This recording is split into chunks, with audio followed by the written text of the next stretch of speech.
Essa noite que vem abrir a palavra do Senhor no livro de Gênesis, o primeiro livro do Pentateuco, livro de Gênesis.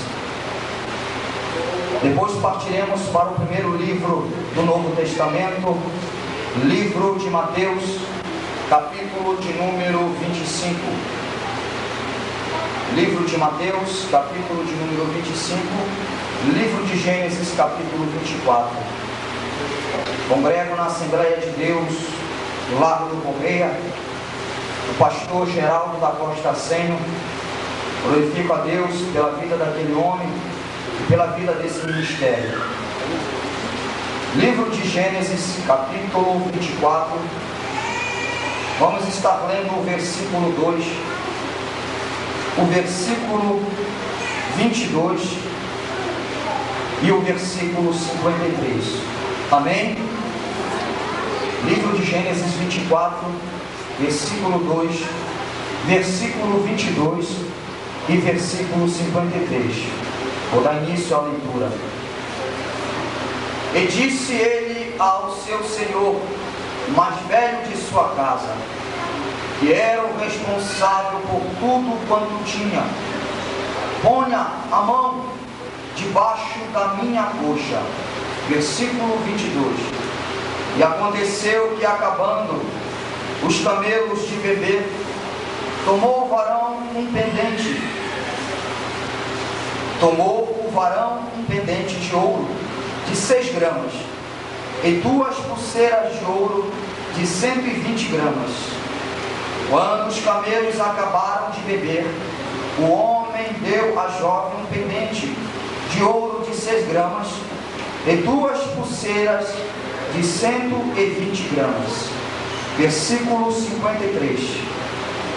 E tirou o servo vasos de prata e vasos de ouro e vestidos, e deu-os a Rebeca. Também deu coisas preciosas a seus irmãos e a sua mãe. Livro de Mateus,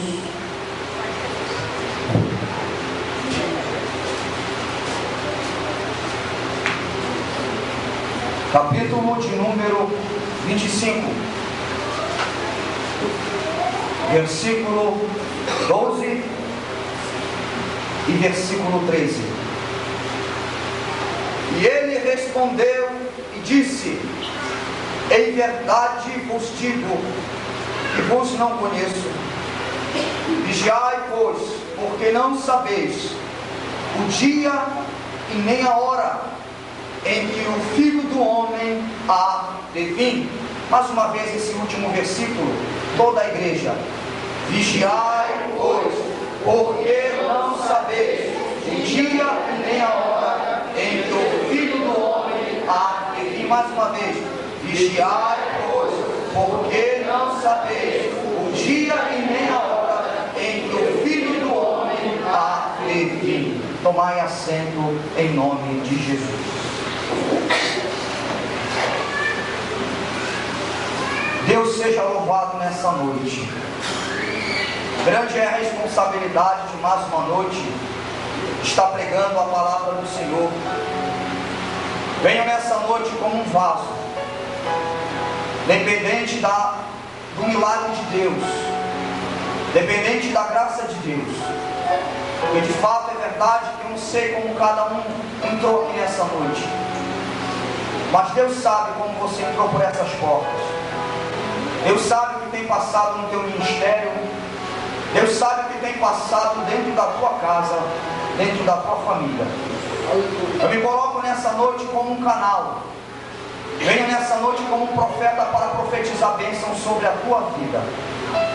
Amados irmãos, noiva do Cordeiro, filhos de Abraão, quando nós abrimos o nosso livro, no livro de Gênesis, a Bíblia começa a falar que já no final da carreira de Abraão, o primeiro patriarca, a Bíblia começa a falar que entrou uma preocupação muito grande no coração do patriarca, uma preocupação que era comum na sua época. Ele se viu numa situação delicada, porque ele entendeu que os seus dias já estavam avançados, ele já estava à beira da morte.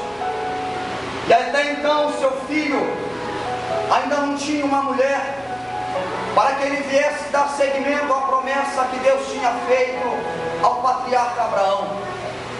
A Bíblia fala que naquele leito de morte, na sua velhice, ele chama o seu servo, o seu mordomo, que era responsável pelos seus bens dentro da sua casa.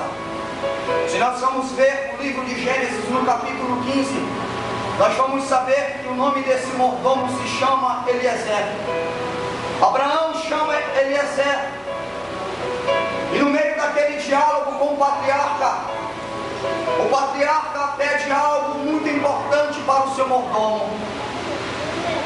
E o patriarca faz que o seu mordomo coloque a sua mão debaixo da sua coxa, porque isso era um símbolo de fidelidade, e de tudo aquilo que o patriarca iria falar para ele, ele ia cumprir segundo a vontade do seu Senhor. A Bíblia fala que Abraão começa a dialogar com Eliezer,